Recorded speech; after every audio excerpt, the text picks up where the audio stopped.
Now I have to talk about Latin instead. Anyway, really fun book, Unbelievable Feast. All right, well, we are going to start with a reading from C.S. Lewis's Surprised by Joy. We didn't read about how the great Knock would read Greek with him, did we? We read something else. Okay, good. I didn't think we did, but anyway, all right. So this is something we're going to try this coming week with our assignments is I'm going to challenge us, I should say month, I'm going to challenge us to do what the great Knock, Lewis's number 2 teacher, his second teacher, the ruthless rhetorician, taught him, or ruthless dialectician, sorry. All right, so he kind of makes the point, I moved in with the great Knock, and he told me that he gets there on Saturday, and he says, on Monday we'll start Homer. And Lewis had never read that the strain of it, the tongue, the... Accent? No, what is it? The Attic dialect. Thank you. Good night. All right. I'm thanking myself out loud. Anyway, he had never read Doric dialect. He had only read the Attic. And so how in the world are we going to read Homer? And he says, I had never read Homer. And the great Knock replied merely with a sound very frequent in his conversation, which I can only spell, hum. I found this rather disquieting, and I woke on Monday saying to myself, now for Homer, golly. The name struck awe into my soul. At 9 o'clock, we sat down to work in the little upstairs study, which soon became so familiar to me. It contained a sofa, on which we sat side by side when he was working with me, and a table and chair, which I used when I was alone, a bookcase, a gas stove, and a framed photograph of Mr. Gladstone. I love that detail. We opened our books at Iliad, Book 1. Without a word of introduction, Knock read aloud the first 20 lines or so in this new pronunciation, which I had never heard before. Like Smoogie, that's his previous teacher, he was a chanter. Less mellow in voice, yet full gutturals and rolling R's and more varied vowels seemed to suit the Bronze Age epic, as well as Smoogie's honey tongue had suited Horace. For Kirk, even after years of residence in England, spoke the purest Ulster. He then translated with a very few, explanations, about 100 lines. I had never seen a classical author taken in such large gulps before. When he had finished, he handed me over the lexicon, and having told me to go through again as much as I could of what he had done, left the room. So just to summarize, he read 20 lines, translated 100 lines, and kind of said maybe a couple comments, oh, this is this, and then says, see what you can do. It seems an odd method of teaching, but it worked. At first, I could only travel a very short way along the trail he had blazed, but every day I could travel further. Presently, I could travel the whole way. Then I could go a line or two beyond his furthest north. Then it became a kind of game to see how far beyond. He appeared at this stage to value speed more than absolute accuracy. The great game was that I very soon became able to understand a great deal without even mentally translating it. I was beginning to think in Greek. That is the great Rubicon to cross in learning any language. Those in whom the Greek word lives only while they are hunting for it in the lexicon, and who then substitute an English word for it, are not reading the Greek at all. They are solving a puzzle. Which I love that, because it's every language learner can identify with I look up this word, I write it in, or I substitute it, That's and I all swap I do. it. This is a big game to me. It's a game, it's a puzzle. So what's neat is, we're at that point where we're trying to work a puzzle. But here's the big so what, and I think this matters for really large reasons. It matters if we want to write well, and this is the heart of classical education, right? At the heart of classical education, Christian education, is an idea, right? The Word. And the Word gets translated, right? He becomes flesh and dwells among us. The idea becomes written, right? So the Word, which was an idea, becomes physical, becomes expressed. And so here's Lewis then talking about it. Those in whom the Greek word lives only while they are hunting for it in the lexicon, and who then substitute the English word for it, are not reading the Greek at all. They are only solving a puzzle. The very formula nous means a ship is wrong. Nous and ship both mean a thing. They do not mean one another. Behind nous, as behind nawis or naka, We want to have a picture of a dark, slender mass with sail or oars, climbing the ridges, with no officious English word intruding. Two things I want to take away from that. One is to challenge us that as we read and as we translate through, to like reread it, re-review it. So even if you wanted to start it, let's say this next month, and go back to chapter 19 and just see, oh, okay, I remember this, like I'm getting this, I'm feeling it. And we want to, and Lewis does it so well. There's an art of learning language that I think is pretty ineffable. Like, he just calls it thinking in Greek, learning to think in Greek. And that only comes with not rapid necessarily, but repeated exposure over time. And so, whether it's going back or even this month, kind of going, hey, I'm going to look at chapter 20, I'm going to work through it, and then maybe I'm going to try it again. Or I'm going to look at chapter 20 and 21, and I'm going to work through them, and I'm going to try again. Because what will happen is over time, it's that repeated exposure when you start to feel it, and that's where kind of magic happens. You start to realize that syntax can communicate just as much, or the way Hemingway puts it. What's not there can say just as much as what is there. And that sounds kind of weird and ephemeral, or it's kind of scary, but I don't think it is. So anyway, that was the one challenge. And the second challenge is that we would always remember that the thing itself, or rather the word itself, is not the thing itself. A word is always an expression of the thing. Right? When we say a tree, that's not the tree. That's a word that's expressing that thing. The arbor or the whatever it is. Whatever language we're going to say it. So, anyway, there's our Lewis starter for the evening. And now I won't get that book out again. I'll start with something else from here. Because you just got to keep it fresh. All right, we are going to try to attempt to do two big things tonight, which is review how to form some things, but by reviewing, we're actually going to do it in a slightly different way. What I want to do is, I'm going to teach you a skill which is called mechanical parsing. Okay? And to the more scientific, mechanistic, I don't mean these in negative ways, but to the one who says, well, how do I know? Mechanical parsing is a really helpful tool to kind of have in your toolbox when you look at a form. Okay? So we're going to start actually with our good old friend amo, amare, amawi, amato. And I'm going to ask, what conjugation is this verb? Verbs. It's a first conjugation verb. And the way that we know it's a first conjugation verb, right, is by this long, strong A in the infinitive. So let's review our 4 conjugation options. We have the first conjugation, which has a long, strong A in the infinitive. We have the second conjugation, which has a long, strong E in the conjugation. We have the third, where we kind of have 2 options. We have one with just an O and a weak E. So, for example, duco, ducere. And we have one with an I, or the I stem form, fugio, fugere. Fuccio, fuccere. I stem and a short E. And then we have the fourth, which has I. long, strong I. There we go. Okay.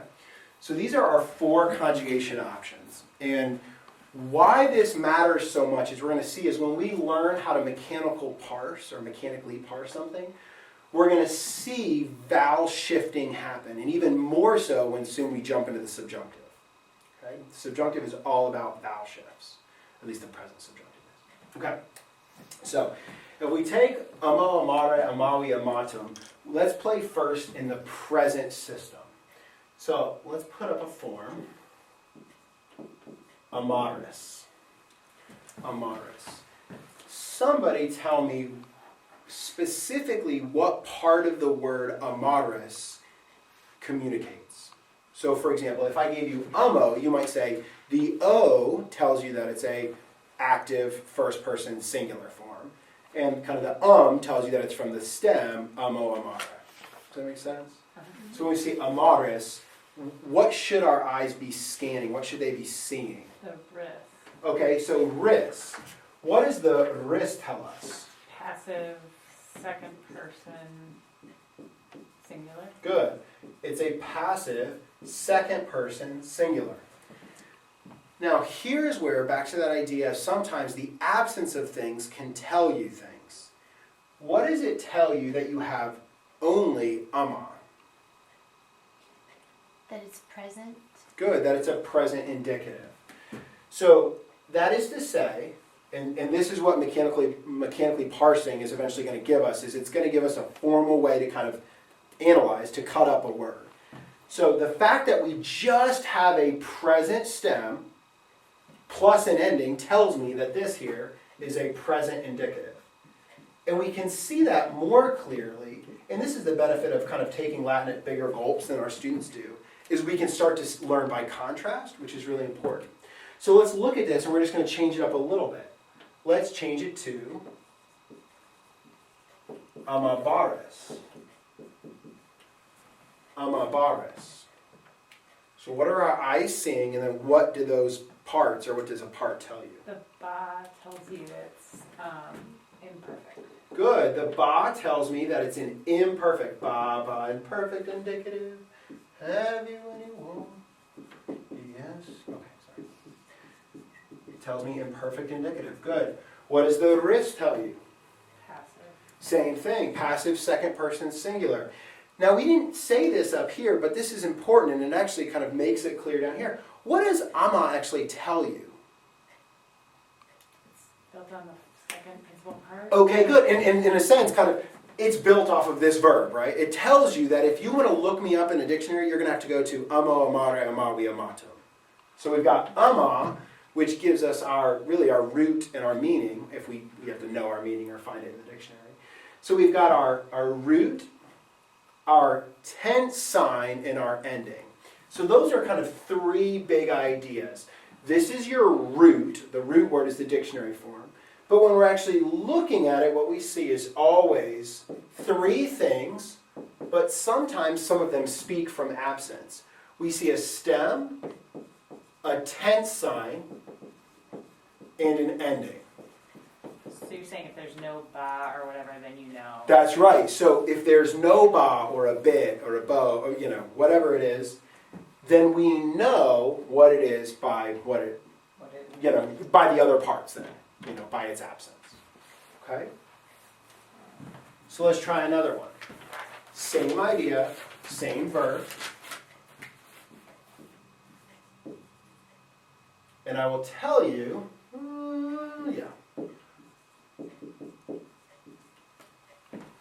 don't want to tell you anymore. Amobiter.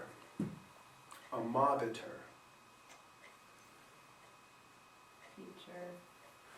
What tells you future? Bit. Bid tells me future indicative.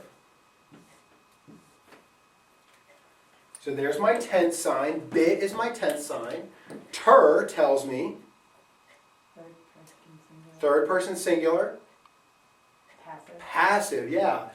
So o or mustis would tell me active person and number. Rurister, mini enter would tell me passive person and number. Okay? And then ama again is stem. We're building off the present stem. So present stem plus future indicative tense sign plus passive third person singular. Okay? Shall we mix it up more? We shall. All right. So now we can see the same thing and how stem is especially helpful when we start to change our stem. So now we can see, instead of building on my present stem, which would give me a present tense, either a present, imperfect, or future, now I can see I'm building off of a perfect stem, a mawi, which means I'm going to have at least off of this part, I'm going to have a perfect active system. So which of our perfect tenses do we have with amawerant?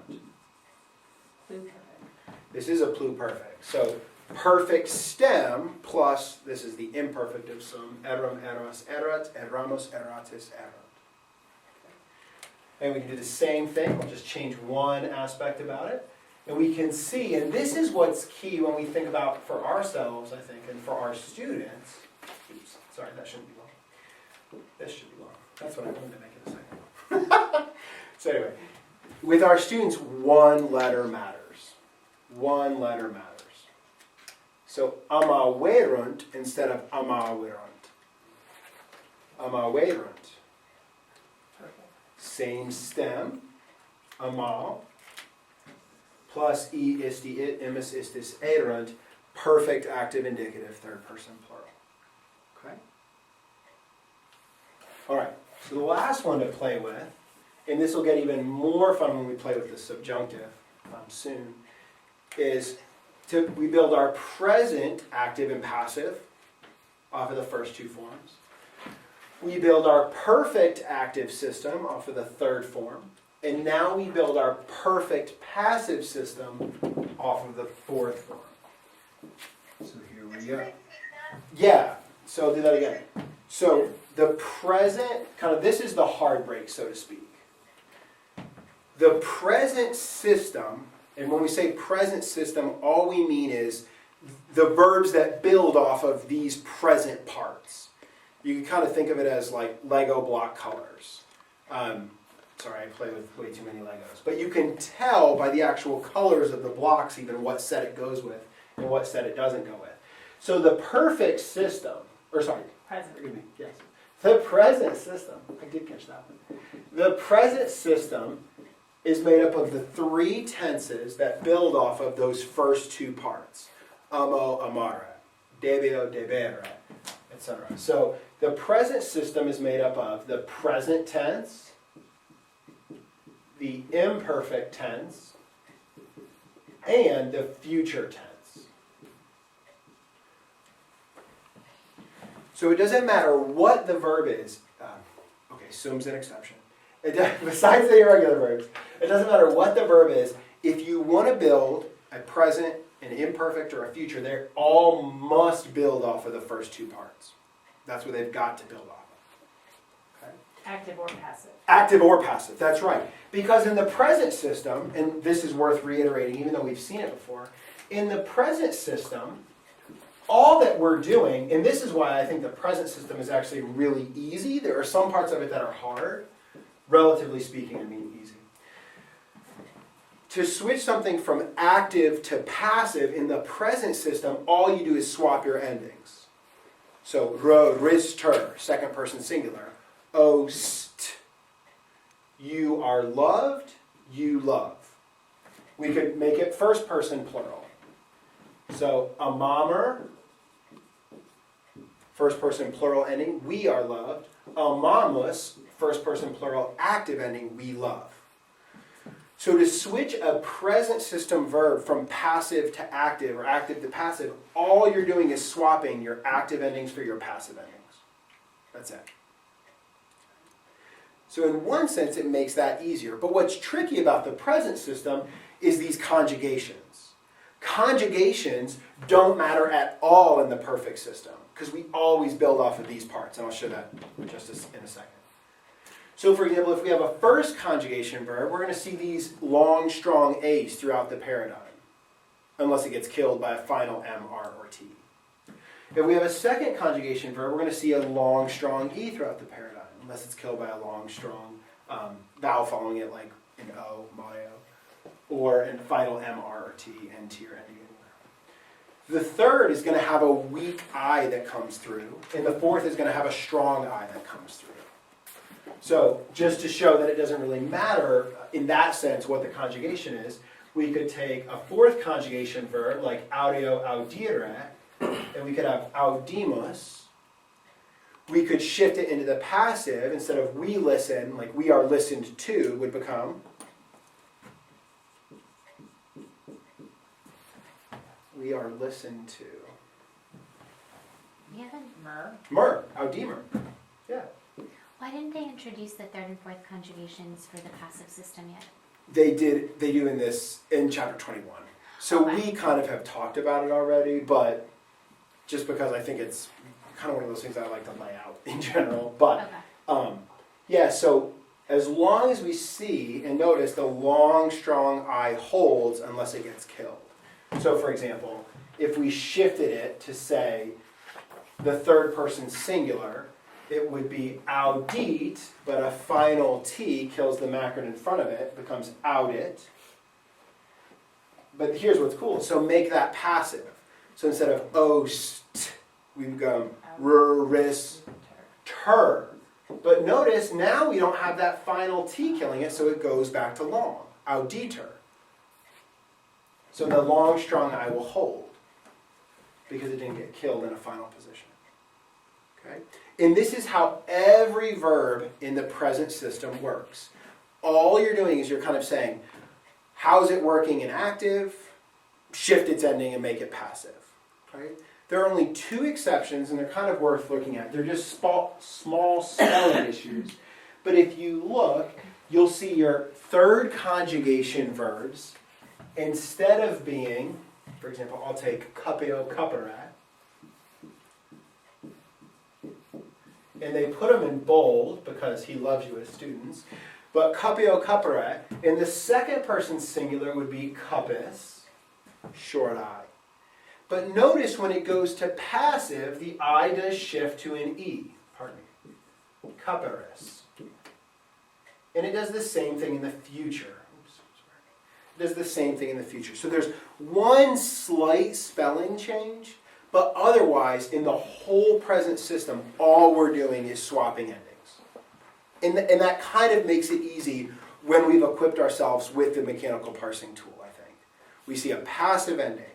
We see what's it built off of. Does it have a ba? Does it have a bid? Does it have, whatever it is that we're looking for. Okay? So that's the whole present system works that way. Okay? One other comment about the present system, sorry, while we're finishing this up, is to make an infinitive passive, you just change the E to a long I. So amare, to love, becomes amari, to be loved. And that's true for every conjugation except the third. So I had a 5th grade teacher, Mrs. Knowles, and I remember she would always say, get your smelling salts out. And the third conjugation is the smelling salts conjugation. It just does some weird things with its spelling. So the change for the third, for example, to capture, we desire to capture, becomes, with the short E, the whole thing drops and becomes cuppy, to be captured. So to capture, to be captured. But otherwise, it just goes from the short E at the end to the long I. But the third conjugation is weird. Just think of that weak E. He just wants to get out of there the first chance he gets. It's kind of lousy like that. And he escapes there. Okay? Now, last bit before we go to the perfect system and kind of review that a little bit. This idea of how the present system is built is true not only in the indicative, but also with participles and with subjunctives. Okay? So kind of the big idea is, if I ever have a verb that is imperfect, present, or future, it will always, always, always build off of these first 2 parts. It doesn't matter if it's an infinitive, an indicative, a participle. It does not matter. They will all come off of these first 2 parts. Always. Okay? All right. So then the perfect system. To build the present system, we kind of need both forms to see what conjugation we're in. Right? So if you saw just ummo, for example, you could think, oh, that could be a third consonant stem or a third regular. Well, it's not. It's amara. But ummo helps us to remember that contraction has happened. The A gets contracted out. That's a Greek thing. But anyway, that's what's happened there. So we just give both forms. We give the present active indicative, first person singular, and the present active infinitive. For the perfect system, what's beautiful and that our students will rejoice in when they learn it is conjugation doesn't matter at all. It doesn't matter at all for the perfect system. Okay? And what we mean by perfect system is it's the verbs that are built off of these perfect parts. The third and fourth part are the perfect parts. Okay? So when we say perfect system, what we mean is the perfect, the pluperfect, and the future perfect.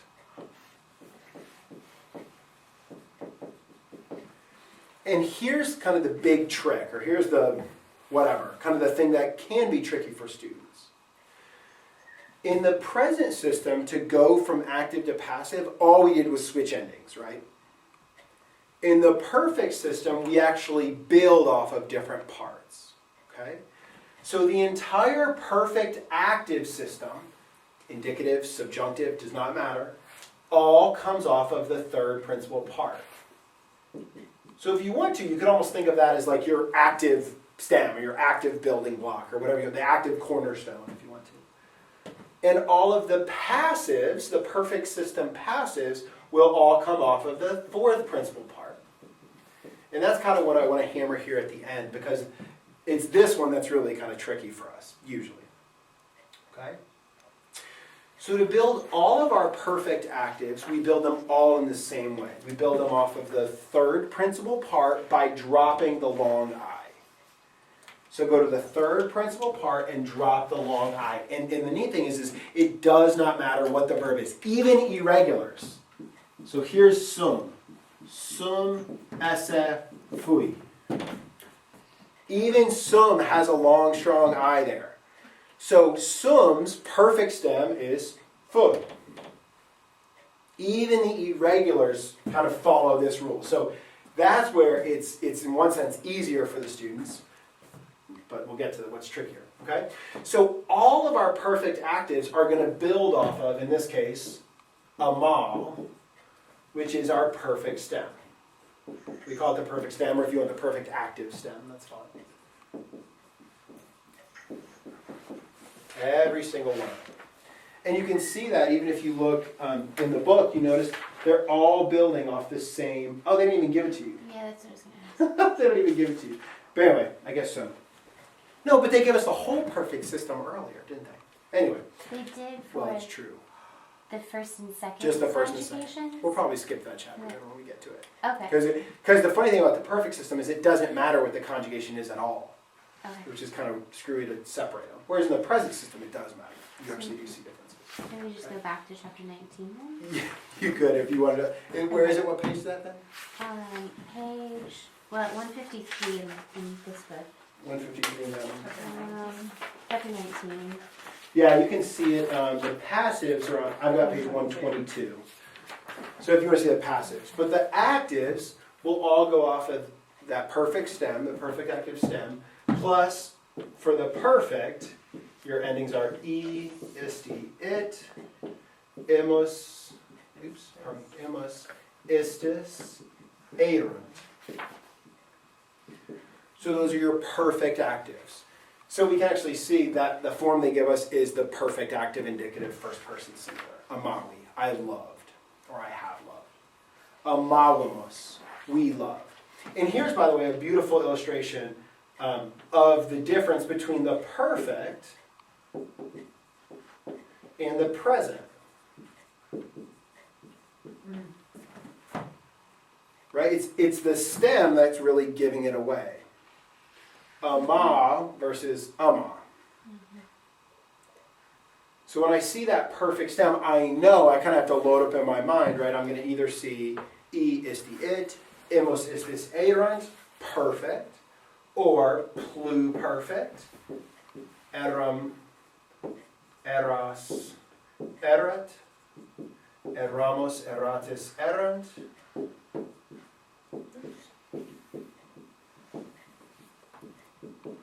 Again, as endings, not separate. Or as endings, amawero, amaweris, amawerit, amaweramos, amaweritis, amawerint, with an I. That's the one kind of messy thing there. And those are the same as the future indicative of some. I will be, you will be, but here they're all endings.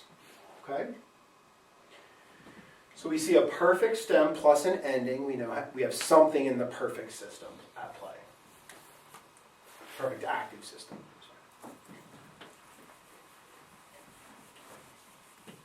So the perfect passive is almost always the thing that gives the students the biggest headache. And it kind of makes sense because we actually have two shifting parts. And this is what makes it a little bit unique. Almost as difficult as some of the things that are going on here with conjugation shifting. Okay? So the two things to make a perfect passive indicative verb is we have two parts that's always going to be made up of. No matter what the tense is, the first piece to the puzzle, again you can see it there on page 122, is we're going to have to build what is, we're going to see the perfect passive participle. The perfect passive participle. Okay? A little note on participles. Participles are verbal adjectives. They match the noun they modify in gender, case, and number. They're verbal, they're built off of verbs. That's all that means. Verbal means built off of verb. But they are adjectives as well. So you can think of it, I see the running man. The cooked duck was delicious. The baking chicken made me salivate. The dead dog. Those would all be perfect or present active participles. Okay? And in Latin, those are going to have to match the subject noun. I'm going to illustrate this in just a second. So to make it passive, part one is always going to be a perfect passive participle built off of this fourth principal part, plus some form of sum. Separate. Some form of sum as a separate word. Okay? So let me illustrate this. For it to be a perfect passive indicative, I'm going to use Caesar as my subject noun for all of these, at least to start. What we do is we take our participle, amatum, and this is actually called the supine, but you don't need to worry about that right now. But you take this fourth principal part and you match it as if it were a second or first declension adjective. So Caesar is masculine singular. So what would be my second declension masculine singular form of if we treated amatum as an adjective? Amateur? That means amateur? No. This is going to be an us. Yeah, so amatus. How do you know which one it's going to be though? They'll all be us's. These will all be us's. That's a good question. I'm glad you made that mistake. These will all be us's. Okay? So Kaiser amatus, with our adjective matching the noun it modifies in gender, case, and number, but actually different declensions. Kaiser, Kaiserus, third declension masculine. Amatus, second declension masculine. So it always goes to first or second? It always goes to first or second declension. So if it were a female, let's say what is that? Livia amata. Right. It just is. So it's just either going to be the or the Us or the right, for neuter. Yeah. Yeah. Right, the sky. Kylum, amatum. Okay?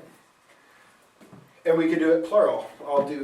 I said I was just going to do Caesar, but here we go. We'll go with the senatores amati.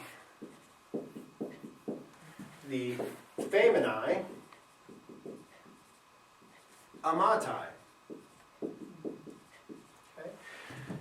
So whatever our subject noun is, our participle is a verbal adjective, and it's going to match the subject noun. Okay? The second part is which form of sum do we have? So to make a perfect passive indicative, we are going to use the appropriate present of sum. So what would be the appropriate present indicative form of sum to go with Caesar as our subject noun? Est. Kaiser amatus est. Caesar was beloved. How about for Livia? Livia amatus, or amata, sorry, I made her masculine. Est again. How about the sky was beloved? Est. Okay. So just to mix it up now. The senatores amati, the senators, sunt amati, yeah. The femini amati, the women were loved, yeah. We could do it for, if I were speaking, I would say, I am loved. If I'm the one speaking. Ego amatus? Amatus, because I'm a male, I'm singular male, I think, some days. Sum? Sum, yeah, amata sum, I am loved. Speaking to a woman, amata es. To multiple women, this is crazy, because you're y'all, but y'all are feminine. I'm going around you, Chris, I don't know if you noticed. I was, amatai estis. Y'all, females, are loved. Chris knows, amati sumus, we are loved. So that participle is always changing to match the subject noun or subject pronoun. But then our form of sum is going to do the same thing. It's going to say, which person and number am I working with? Third person singular, third person plural, first person singular, whatever it is. Okay? To change the tense, all we have to do is change the tense of sum. So to make it pluperfect, and here's the nice thing, if you remember your active endings, they come right back in. The pluperfect is formed with a standing alone imperfect of sum. The imperfect of sum is eram, eras, erat, eramos, eratis, erant. So if I said Caesar had been loved, Caesar amatus erat. Yeah, Livia had been loved, erat. Kylam, the sky had been loved. The senators had been loved, erant. The women had been loved, erant. I, a male, had been loved, amatus eram, yeah. Right? So we have two, notice, standing separate forms here. Our perfect passive participle and our, in this case, the imperfect of sum. Okay. And last but not least, to give us the future perfect passive indicative, we have the future of sum.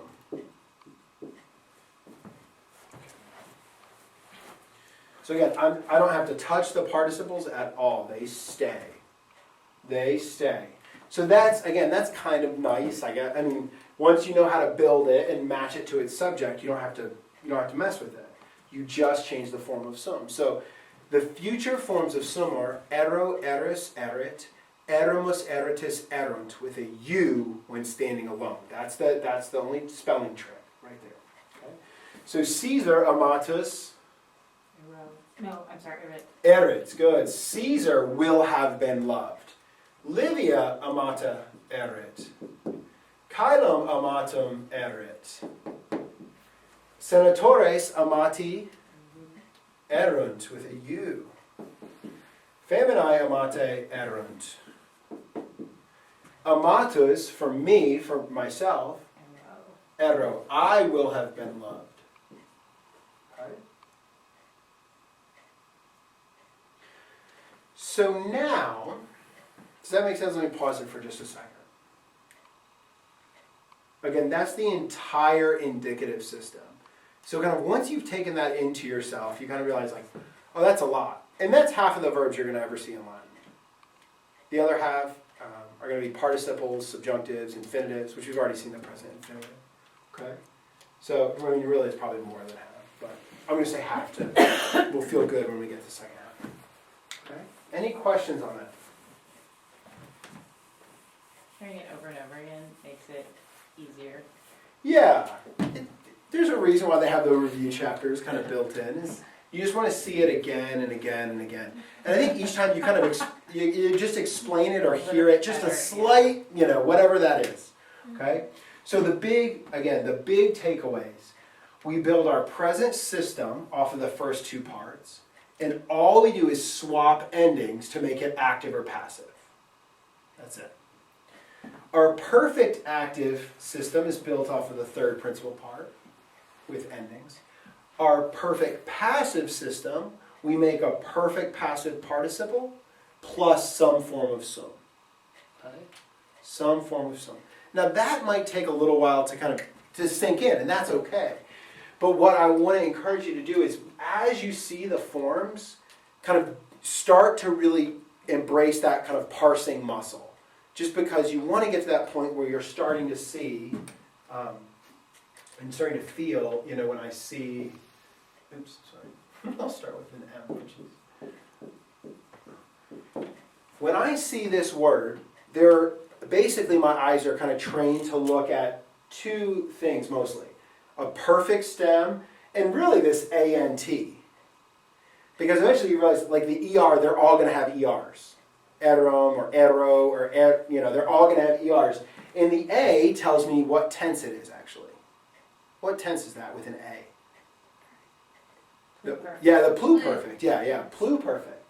And the NT tells me third person plural, right? And if you want to, you could say active third person plural, although technically that it's built on this tells you that it's active. But anyway, I wouldn't quibble with that. Okay? So yeah, absolutely. Can you just remind me what is Sum. Yeah, so this is actually really helpful in our English grammar also. So sum esse is the verb to be. So I am, you are, he is. And what's really helpful is in Latin, this is probably the only exception where it kind of works as a helping verb. Oh, I think Kate just dropped herself off the call. She was tired of the sum thing. She was like, peace out. Let me see if I can invite her back. That's awesome. She'll ask to get back in the call in a second. She asked the peaced out. question and then went away. She asked the question. She was like, I'm not interested. Let's see.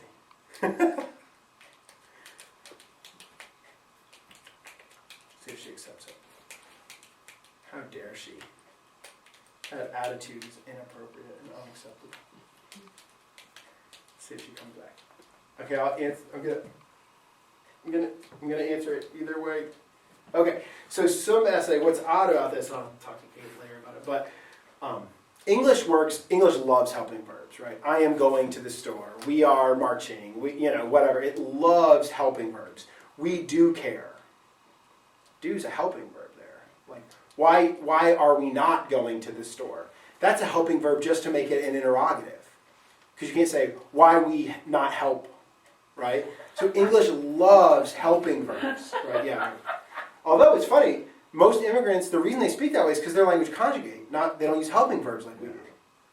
So it's kind of humbling to realize, like, oh, that's the issue there. Is they're thinking in languages that conjugate rather than just shove in helping verbs. So anyway, this is probably the only pure example of Latin using a helping verb. Although even there, it's not a true helping verb because it's actually working as a tense modifier Because too. you don't conjugate it literally.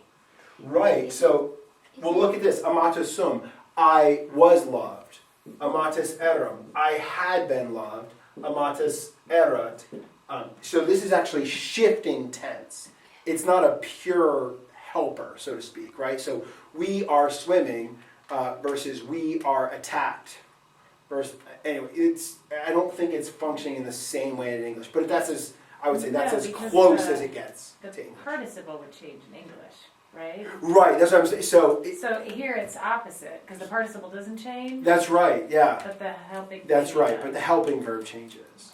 So like in English we have at least 3 present tenses. I go, I am going, I do go. At least those 3. Latin has that. Anyway, so English love this like helper plus participle, or do is a helper like emphatic. I do too want to go, or something like that. So anyway, here's how English tends to work. Hey. Wrote back, she said she can't get back to the video. All right, I will try one more time. Let me see here. Again, it was mostly a diabolical plan, but we'll see here. I mean, really, things are working out just like I wanted them to. Let's see if that one works. Can you think of sum or plus the participle as a linking verb and an adjective? You could, except for this is what's interesting. If you think of it this way, you might translate it as I am loved. And it's not. No, It's I have been, or I was loved. Let me try one more time with that. I'm not sure why that's not adding her. And so that's what's kind of weird about it for us is it just There's not It a- shifts doesn't- back a tense. Or, yeah it's they truly are working together to create a tense. Yeah. Okay. And maybe I'm trying to think. The participle's not changing. So even, for example, when we learn this as a subjunctive, so for example, I gave her flowers so that I might be loved. Amatos essem, so that I might be loved. This is a subjunctive of purpose. The participle still is not changing, but they're coming together, in this case, to make an imperfect passive subjunctive, first person subjunctive. So anyway, again, that's why I don't think you can quite. I want to be careful. I don't know if I could never say it's never a helping verb, but I would say this is as close as it ever comes in line. Did we get Kay back? Yeah. Okay, I'm going to try to reconnect with her then later. Let me pause there. If you look in chapters 21 and 22, all they are adding in chapter 22 is they're giving you the fifth declension, which is the final declension, and just give you a summary of all the ablative uses. So what I want to do this month is try to have us do the 2 chapters, which will set us up to do a nice little participial review and also some new things there in 23. But we kind of talked about the fifth declension last week. We did, yeah, the race, race. Yeah. Okay? Any questions? And I'll try to hook up with Kate later. Ross, anything? I have a I question. think I just lost you, Russ. Mm. You alright? Yeah, I'm good. Okay. Alright, man. Well, I'll see you next week, or next month, rather. Okay. Alright, cheers. Thank you. I have a question Yeah. off track. Uh-huh.